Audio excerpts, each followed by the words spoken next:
Hello everyone, welcome to my channel. Please subscribe and keep watching more details. The Curse of Oak Island. Season 9 begins with team finding gold in water samples, in clearest indicator yet of treasure. The Curse of Oak Island was back last night with a new season premiere, and the team started exactly where they left off last year with an earth-shattering discovery. A new scientific analysis has revealed the presence of gold on the island. As the Fellowship of the Dig readied themselves to take their first shot of the year at locating the money pit, Rick Lagina said that he is as hopeful as he's ever been about this year's prospects, and that was not just an empty platitude. In fact, Rick may have been being a little understated, as it appears the team has actually found gold. In the final episode of Season 8, the guys learned of the presence of silver in water buried under the surface in the money pit area. This was the result of scientific analysis by geoscientist Dr. Ian Spooner. Now all the guys had to do was wait for this year to, hopefully, dig it up. The guys were understandably super excited about the silver, but what they really wanted was gold. Silver is second best, but gold is for winners. At the time of Spooner's initial experiment, he said it was impossible to test for gold as the precious metal is too soluble.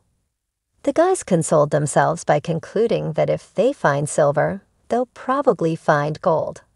However, in the meantime, Spooner had found another geoscientist doctor guy called Dr. Pierre Pufol from Queen's University, Ontario, and he had a laboratory that could test for gold.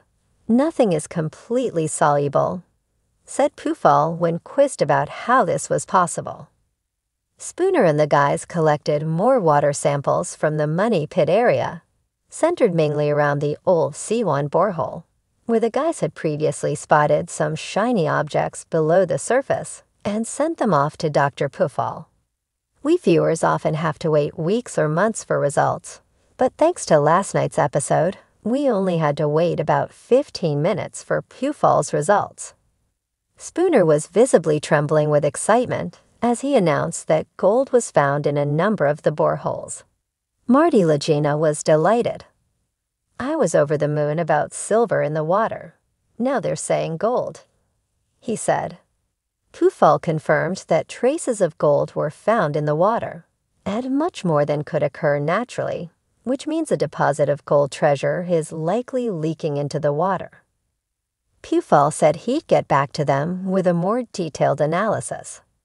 It turned out the guys couldn't wait for that.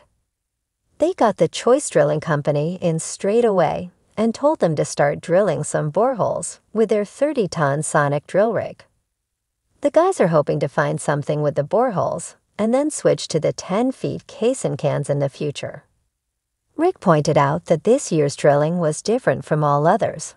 Usually, they set up a grid and just hope to find something. But this year, they've already found something, and they just need to find out what it is. Simple. They focused the drilling around the C1 borehole area, and all they found were several pieces of wood. Before you start groaning, they had only dug 2 holes, and finding wood is an important start. There is plenty more drilling to be done. At the end of the show, Dr. Pufol was back on a video call to confirm the amount of silver and gold in the water samples.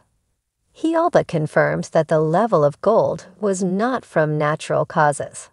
And he also pointed out that all the gold-containing samples came within a 50-foot area, so there's definitely something in the C1 money pit vicinity. Marty, half-jokingly, asked his brother, "A couple of weeks to the gold." The whole team laughed, but it's clear they think it's possible.